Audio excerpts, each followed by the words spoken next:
Buenas tardes a todos, a todas. Es un gusto estar acá hoy con ustedes. Mi nombre, como se dijo recién, es Fernando Lozada. Soy miembro fundador de la Asociación Civil Ateos Mar del Plata y director y portavoz de la Asociación Internacional del Libre Pensamiento, que tenemos sede en casi todos los continentes.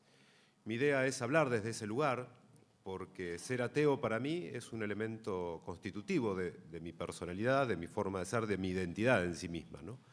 Hace 15 años que soy activista desde este lugar y por este motivo estoy bastante sensibilizado en lo que son cuestiones de libertad de conciencia con respecto a los que no tenemos una fe religiosa. En muchos medios de comunicación somos estigmatizados, estereotipados e incluso discriminados, y esto obedece al sentido común de la sociedad en general, de la cual los medios no suelen escapar, ¿no?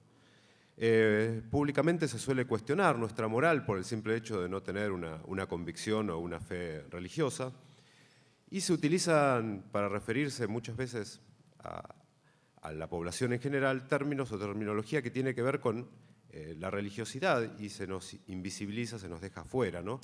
He visto, por ejemplo, me recuerdo en un momento, un cirujano que había hecho una intervención, una persona que se había salvado, yo conocía a ese cirujano que era ateo, y el entrevistador diciendo que, bueno, que había sido un milagro que esa persona se salvara, gracias a Dios, o sea, referencias permanentes que se le hacían a una persona que había trabajado por hacer algo exitoso y bueno para la sociedad en general, y sin embargo se le atribuía a él que no era creyente, en vez de atribuírsele a él que no era creyente, se le atribuía a una deidad. Bueno, yo creo que esto obedece a una cuestión también histórica, ¿no? Desde hace mucho los no creyentes, los ateos, agnósticos o indiferentes, no existimos para la sociedad en general, para las estadísticas mismas. El primer censo que se realiza, donde se cuestiona o se pregunta en qué creen las personas en la Argentina, fue en 1895, en el segundo censo nacional. Y la pregunta era, si no es católico, ¿qué religión tiene?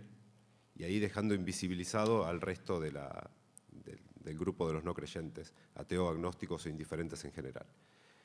El último censo donde se pregunta fue el de 1960, y la pregunta también era lo mismo, o sea, si no es católico, qué religión profesa, y había una serie de ítems en el cual decía judío, musulmán, evangélico, pero un ítem que decía otros, donde nos dejaba ahí en ese colectivo invisibilizados nuevamente. Recién en el 2008 hubo una encuesta donde seriamente se empezó a indagar y por fin tuvimos resultados concretos, una encuesta que fue organizada por el Ministerio de Relaciones Exteriores y Culto y el CONICET, y ahí por primera vez aparecimos cuantificados, ¿no?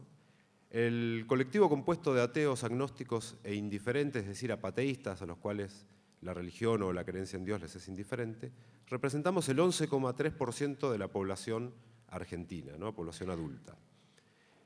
En una encuesta después internacional realizada en el 2012 nos posiciona en un 15%.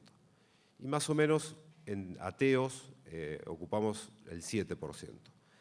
Esto quiere decir que no somos pocos, ¿no? Realmente no somos pocos. Los católicos son alrededor del 70% y los católicos practicantes el 16% de la población. O sea, estamos muy cerca de ese número. Todos los grupos evangélicos juntos son el 9%, y después el resto son menos del 1,5%, o sea, hablando de judíos, musulmanes, testigos de Jehová, mormones. Sin embargo, nosotros para los medios de comunicación en general no existimos. Incluso cuando se realizan reuniones para hacer política respecto a la libertad de conciencia, como se hizo incluso en la Defensoría, se convocan a religiosos y no a no creyentes, ¿no? Y sin embargo, también podemos opinar y tenemos el derecho de opinar con respecto a la libertad de conciencia. Quería traer dos casos en el cual fuimos estigmatizados y discriminados.